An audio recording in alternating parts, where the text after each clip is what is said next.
Is Daily Blast Live. We're talking about what you're talking about. Real, honest, entertaining, live. DBL starts right now. 3, 2, Welcome to Daily Blast Live. It's Wednesday, January 15th. I'm here with Stephanie, Brandon, Erica. I'm Jeff. Let's jump right in, guys. The 2020 Rock and Roll Hall of Fame inductees were announced today. You get a look at a few right there. Whitney Houston, Notorious B.I.G., Depeche Mode, the Doobie Brothers, 9 Inch Nails, and T-Rex all made the cut. And if you've never heard of T-Rex, you're going to probably recognize this song. Listen.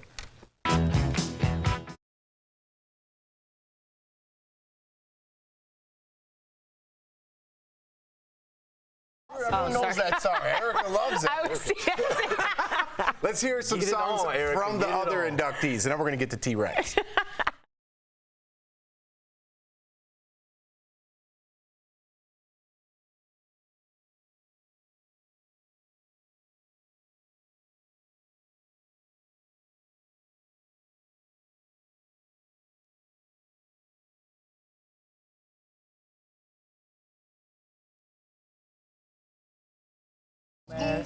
Look, everybody's dancing, so they get it right or what?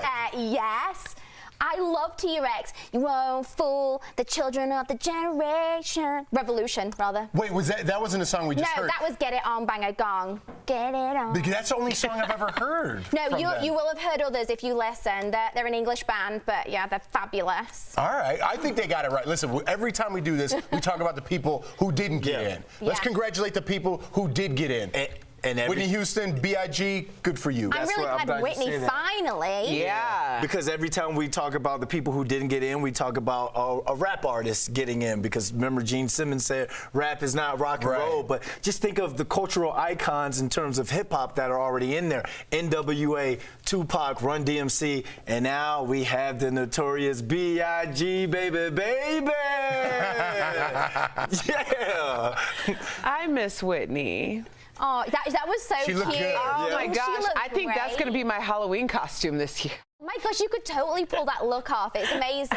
I'm gonna go for that. Yeah. She deserves to be in there, but I didn't realize you guys actually told me earlier that you have to be you have to have had a single that's been out for more than 25 years. Your first album. Yeah, it has to be 25 years old. I mean, that's a long time. That's a long time. You know who I nominate next year? Who? The comeback queen, Erica Cobb. Gotta let them know. She's got another gotta let them know. That was like 25 minutes ago. In 24 more years, we're going to be singing Erica's praises. Oh, yeah.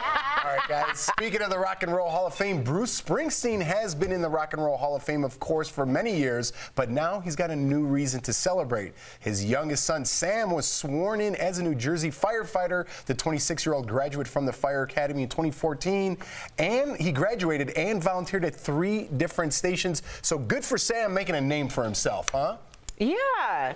You know, I mean, becoming a firefighter is really tough, and volunteer firefighters, in order to like wait for your spot, it's like, that's a commitment, and that's a commitment you're making in order to save lives and people's, like, you know, livelihoods and homes. Yeah. So good on him. And that's like a really soft spot for me when a parent like has something to be proud of their child. They're like, it is, though, because it takes him out of that Bruce Springsteen, and now it's about his son doing something good. And what have we been talking about all last year? Felicity Huffman, Lori Loughlin, the whole college admission scandals. Even when, remember that photo that Dr. Dre put out where he was like, he tried to shade them and say that, oh, my daughter got in, and everyone was like, wait, you and Jimmy Iovine donated $40 million to USC. This kid got in on his own merit, so congratulations. People love to see that. Yeah, what we forget as well is that firefighters, obviously, they're doing it so selflessly. They're putting their own lives in jeopardy, almost, obviously, we don't know, every day, every week, whatever it is, solely to help their community. It's a really, really amazing thing. And he did this as a volunteer. He wasn't getting paid. So kudos to him. This is, you know, that's really special. Yeah, we know who the real boss of that family is. Oh, Who's that? Get it? He's the boss.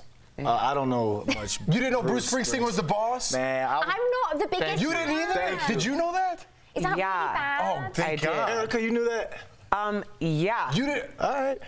That's crazy. I was about to say let's go to Margaritaville, but that's Jimmy Buffett. So you confused Jimmy Buffett with Bruce Springsteen? They both wear sandals, no? No. Bruce Springsteen has never worn sandals in his life before. Would you put it like that? Yeah, but he's not known for his sandals. All right, we went down a weird path there, Brandon. All right. My bad. We're going to go down another one here. The internet is coming for Wendy Williams, and I'll tell you why. Last week, she was talking about how hot Joaquin Phoenix is, right? And she couldn't stop herself when it came to his most recognizable facial feature. Let's take a listen. When he shaves off his mustache, he's got a hairline fracture. He's got one of those, what do you call it? Cleft lip. Yep. Cleft palate. Yep. He's got this. Yep. He's got this. No, I find it to be very attractive. All right, now she's getting a ton of flack on social media, but had she not mentioned that cleft lip, would she still be in trouble if she did that? I don't know if she would have had she not referred to it as a cleft lip or cleft palate. Because we don't know what it is. Right. On Joaquin Phoenix, I think people, especially if you've seen children who have been born with cleft lips, cleft palates, and it's very debilitating. And there are a lot of doctors who just spend their entire lives fixing it so that they can have a more normal life. And so I think had she just, I don't know. It's just, it's uncomfortable. I think that's the problem. But I feel like if you did that with Elvis Presley, it wouldn't be bad. If you're just saying like his I think that's a different thing though, isn't it? But Joaquin has never officially said it was a cleft lip, so we don't even know what it is. We don't know if it's a scar, if it's a, we don't know. That's the thing. And I think for me, what I found more offensive is she was saying that she finds it attractive as its most distinguished feature, but I think it was the movement that she did with it and then kind of talking in a funny voice that made it seem like she was joking. And really, when this is something that affects so many children, that they have to go through so many, imagine when you just have a baby and you have to go into surgery on their face. It's a really serious thing, and you know it can affect their breathing, their speech, how they eat. So you know it's not really something to make fun of. It's not nice. Yeah, I know it's part of her brand to call people out and make fun of different people, but at the same time, you know, it's bringing awareness to it. You know, this is something that we've been talking about, obesity. We've been talking about inclusion in Hollywood and stuff. No one's really brought up the cleft community. And I used to play with a guy in Canada in the CFL, Adam Big Hill, and he was really outspoken about it and the things he had to go through, like the surgeries from birth and all. So at least we're talking about it, because up in Canada, they just did a whole series of interviews with him after he tweeted out some anger against her for calling out the community and all. So we're talking about it, and hopefully more people can come share their stories so more people can be more aware. If there's a silver lining. If there is a silver lining. All right. Well, Rachel Brosnahan from The Marvelous Mrs. Maisel and RuPaul stopped by the Late Late Show with James Corden to discuss all the work it takes to get into costume. And then James admitted he actually wears Spanx. Let's listen. I think I'm making a sacrifice wearing these Spanx. I'm not even joking. My New Year's resolution is to try and get to a point where I do one show this year not wearing Spanx. It'll be like I'm suddenly free, Ru. I got Spanx on. No, I'm just kidding. Everyone looked at me like, oh, weird. Really? Well, like I just said Bruce Springsteen was the boss or something. Yeah, that was very strange of you, Jack. First of all, shout out to RuPaul for AJ and the Queen, because I'm watching that on Netflix right now, and it's super cute, so check it out. But, yes, Spanx, apparently a lot of people didn't know, Spanx brand actually has a line of menswear. And it's not just it's really it's a tank compression, a shirt compression. They have briefs, which I don't know what that's all about, like boxer briefs. And then Rosh is saying it's for the love handles, but like when you look at the I went on the actual website and I was like, well, what are we compressing, because it's very ambiguous. And then socks. Get out of that. There. Or go into it. This is honestly more common than people think. So Kanye West, does he really? He said openly before that he used to wear, Kim used to make him wear a Spanx t-shirt so that he couldn't see his nipple through a shirt. I didn't know that. I'm glad James Corden brought it up, because I guess it's something that maybe men don't think of. Yeah, I can see what you're saying with Kanye West, because remember on that one interview he said that how he was getting so overweight that he was about to get lipo or whatever. So I can see that. And also, Erica, we see these videos now online where dudes are getting lace front and weave put in. Why not? Why wouldn't a dude go ahead and wear Spanx or Manx? If it's for men, It's right? Spanx. Manx? Oh, it's still Spanx? It's just Spanx, yeah. Oh, all right. I think it's a case of, obviously you just said as well that some gentlemen, like you said, Kanye, because he may have put on some weight. I think, you know, like regardless of whatever your size is, it generally just improves your silhouette and how you look and how your clothes fit on your body. And it means that things don't crease. And also, like Kanye said, he didn't want his nipples to be shown. So, you know, there's lots of different reasons I just for don't, it. I feel like men, just in general, I'm generalizing men here, so yes, I'm that guy. Like, we couldn't pull off high heels. No, you know what I mean? no, like, absolutely not. Like, I feel Some like I'd guys rather not wear definitely can pull off Spanx. heels. Have you seen on Instagram? I just I've said seen generalizing them men. I'm a scumbag. I know. I'm a dirtbag. I'm just saying. I hate myself. I'm going to tweet myself and hate on myself. Oh my God. Bras. Yeah, Like, just think about like all itching the the stuff entire that time. women do to put in the work, I feel like men just don't want to do. But see, to that point though, wasn't it ironic that he's having that conversation with RuPaul sitting on the couch? Yeah. Like, Yeah. RuPaul has done more than most women in America or across the world in terms of making things all nice. RuPaul has been snatched. Yes. Let me tell you. I guess if you're going to have that high heels. conversation, Oh, why yes. not? Why not with RuPaul? There you go. Or If anyone's Billy going to relate, it's someone who has to squeeze themselves into a teeny tiny little corset on the regular. Have you Absolutely. seen that waist? Ooh, Ru. DBL Working is on it. live and coming up. Suspects beware. John Walsh and his son are in pursuit in season 2 of their new hit show. Well, I guess it's not new, it's season 2. And Brandon gets the behind-the-scenes scoop. And did Kim Kardashian boo her sister's ex at a basketball game? Well, the internet thinks so. Stephanie gives us the juicy details coming up next.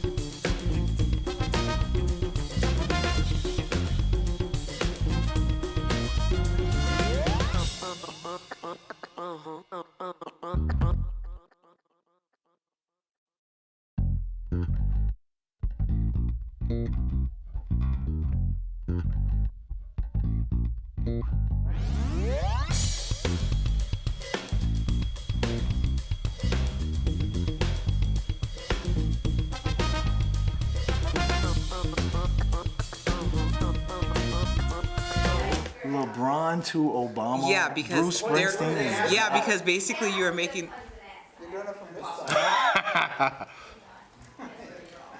I'm just telling you. No, thank you. All right. Thank you. You know. So what else? Are we on right Brandon now? snafu for the day. I'll tell you why, but are we on? Okay. So what were we talking about last? Spanx. Spanx, yeah. I didn't know. I saw compression stuff, but I don't get, like, I'm just trying to think now. If it was just like a compression t-shirt, I don't know. I think you'd need, like, you know, those old-timey bathing suits. You know what I'm talking about? Like a tank top that connects to the pants. everything down? I feel like that would get Like everything a in. bodysuit? You know what I'm saying? like the old bathing like the old bathing suit. So if it was like up to here, and then it was like, Oh. my zipper's halfway. Like a Sorry. swinglet. I'm under the table, you can't tell. So if you have it like up to here,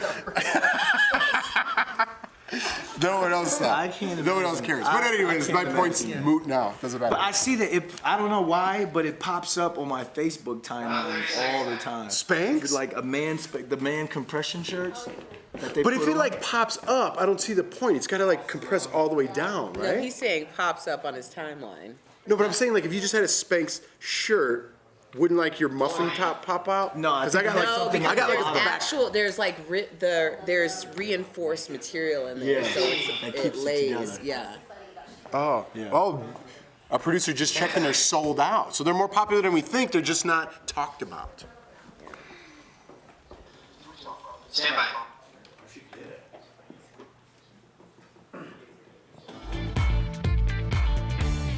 Welcome back to DBL. Are you lot ready for some hot takes about some juicy celebrity gossip?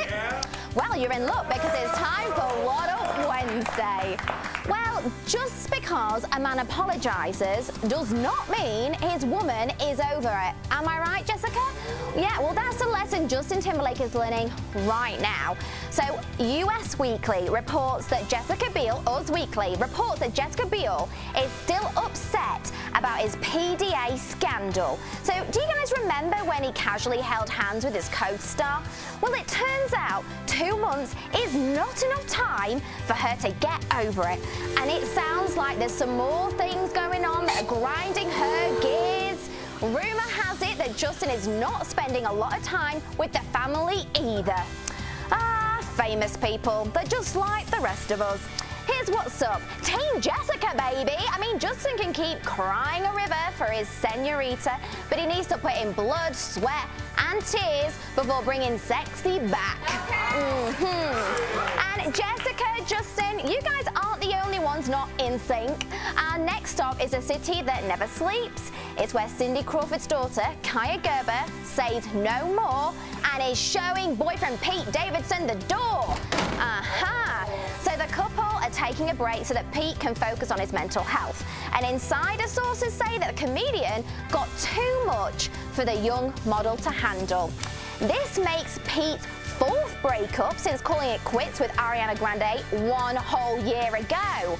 So, what's up, you ask? Let's just say no one is more happy today than dear old mum Cindy. She didn't like him. Congrats, babe. Add him to the list of let him goes. Now let's head over to LA, where Kim and Kanye were spotted at a Lakers game. But it looks like Kim was more entertaining than the game. So here's a little video of Kim standing up and yelling, and it's been going viral. And it's because her sister's ex, Tristan Thompson, is on the court. And everyone assumed that Kim was booing him. But Kim has called a timeout and said she was there actually in support, and she was yelling, "Let's go, Tristan." Now, here's what's up. I'm upset that Kim was cheering instead of jeering. The score needs to be settled for what he did to Chloe. I mean, Tristan is a professional basketball player, but let's be real, he's a professional player too. So, what do you lot reckon? In the words of Biggie Smalls, throw your hands in the air if you's a true player. Good one, Steph. Good job, Steph. I think you broke the record for most puns with that Jessica Biel story and Justin Timberlake. Yeah. I know, I'd love to take full credit, but it wasn't just me. But No, Steph, it was good. I do have to ask, because that "Let's Go Tristan" seems a little junior high. I mean... I'm surprised. I mean, it's a bit strange, and you know, the fact that she was giving it all of this, people are gonna say something, let's be honest, it's the Kardashians, so... What was she doing? Like, "Let's go, Tristan." Let's go, Tristan. I know. Steph, I couldn't believe Pete Davidson was with Ariana Grande only a year ago. No. I know, and there's been Kate Beckinsale, and there's also been Kaya Gerber. I mean, he's working his way through those hot women, but let's be honest, as soon as they've had enough of what he has to offer, he's gone. I wonder what you mean. Good job, Steph. Coming up on DVL, John Walsh and his son return for season 2 of their intense show, In Pursuit. Brandon finds out what we can expect in the new episodes. That's coming up next.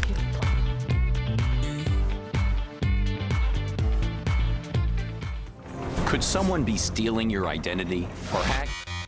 We start with a funny story today. Imagine following through with your New Year's resolutions. You make your way to the gym for a nice nighttime workout, and then you get locked in. What? It all happened at a 24-hour fitness in Utah. Yeah, you heard me right, a 24-hour fitness. A man named Dan Hill got stuck inside on Saturday night.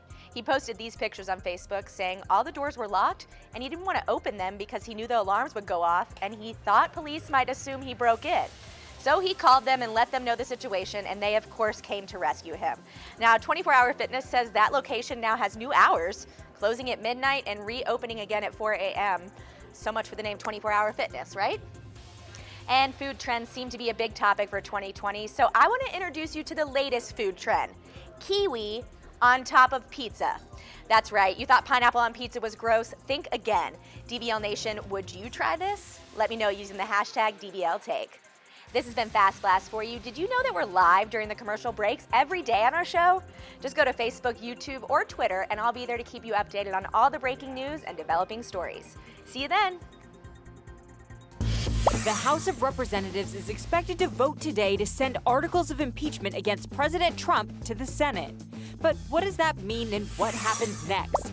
Let's connect the dots. First up, the House is expected to approve the measure to move this forward.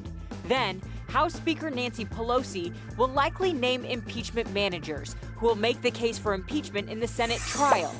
The articles themselves are placed inside a wooden box and hand-carried from the House of Representatives to the Senate. But don't expect the Senate to get right to work. Outside of some bookkeeping, this trial may not start until next Tuesday. It's not clear if witnesses will be called, but some Republican senators are working on a way to allow new testimony, a move that would... Jeffrey Forrest has been on the run since August 29, 2016. He's extremely computer savvy, and he's likely to be using the dark web to fund his daily life. Now, he comes across as warm and friendly, but if you spot him, do yourself a favor. Don't take any action.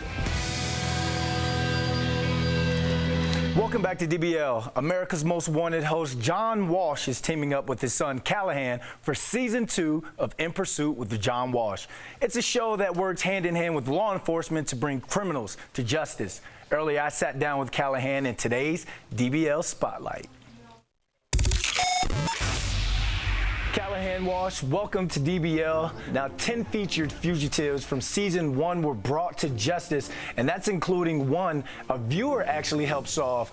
Now, what was that case, and how did the viewer help with the arrest? The very first fugitive that we featured on season 1, episode 1, his name was Luis Frias. And he had lured his estranged wife, Jeanette Reyna, who was a former law enforcement officer and the director of the Ponca tribe of Oklahoma's Domestic Violence Center. He had his mother lure Jeanette Reyna to the mother's apartment. He was there waiting for Jeanette Reyna, pulled her into the apartment, stabbed her 41 times in front of the 3 children, and took off to Mexico. It was one of our viewers from Mexico that gave us the tip. And 2 U.S. Marshals went down there. They took him into custody, but the Oklahoma State Police gave those 2 U.S. Marshals Jeanette Reyna's state-issued handcuffs that she used as a law enforcement officer, and they used those handcuffs to slap on the wrists of Luis Frias and bring him back to the United States.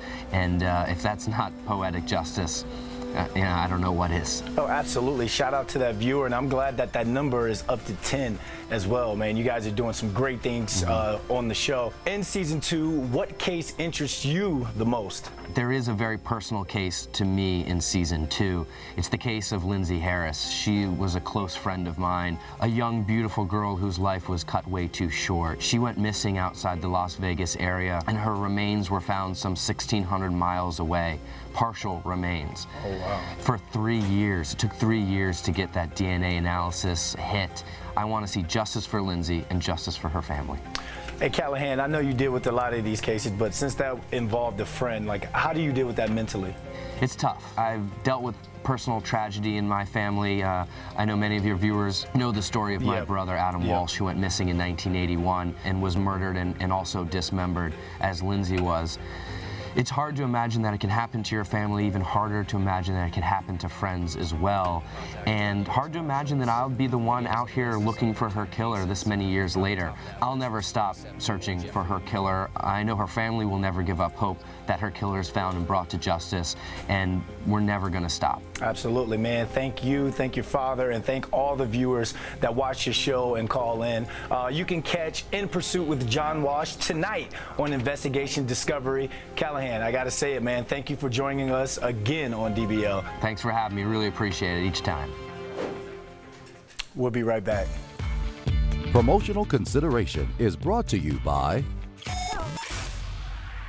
What's up, Beauty Blasters? It's your boy, Jeray for the Slay, and today I'm giving you guys some of my behind-the-scenes makeup tips. Now, it's Friday, so I want to make sure that we're feeling good and that we're looking fine, but sometimes those pesky brow hairs get in the way. You know what I'm talking about. Maybe you haven't trimmed your brows up, you haven't seen your good old brow girl in a while, whatever it may be, and you don't have any brow gel laying around the house either. What are we gonna do? Oh my goodness, I don't know, girl.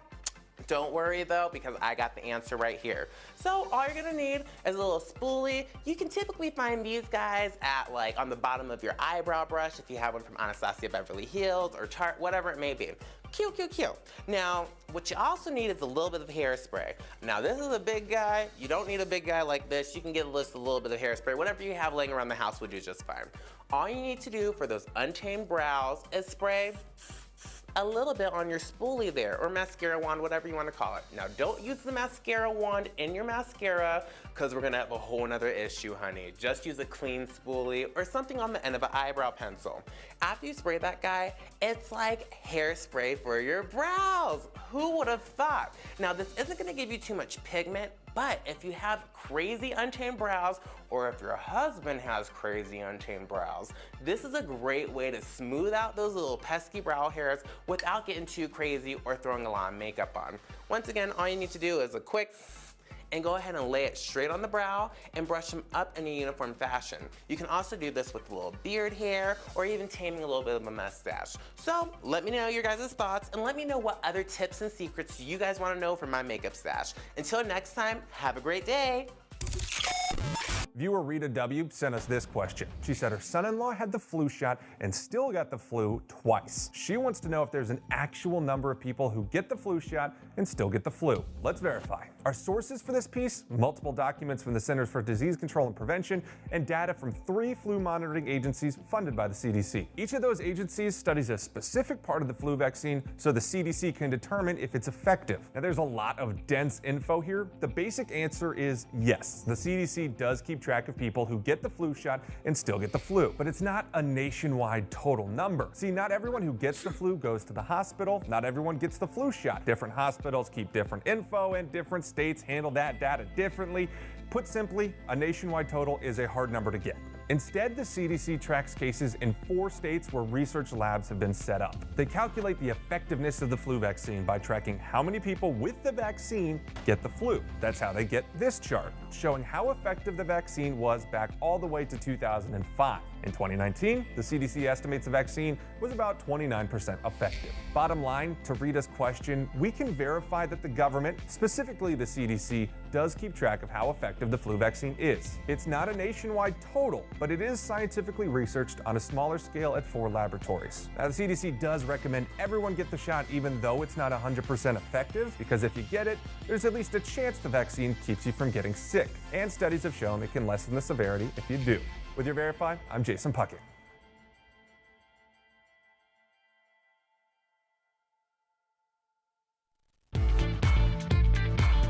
Welcome back to DBL. All right, guys, before we go, we have a spoiler alert. Ken Jennings is officially the greatest Jeopardy player of all time. Last night, he won his 3rd match, and he's walking away with $1 million in bragging rights. He went on Good Morning America to talk about keeping his big win a secret. Let's listen.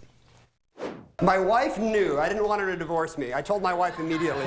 But my kids didn't know, my parents didn't know. We totally kept it under wraps. I just thought it would be more fun for them to have the surprise. And it was a lot of fun watching it together. There you go, I knew it. I called it. I know, because you have to have a quiet confidence to really get it in Jeopardy. Oh. And get it out to get it in. Get it in. Brandon's rubbing off on it. That's copyrighted. I want my money. That's copyrighted. We'll be back tomorrow, guys. Happy hump day, everybody.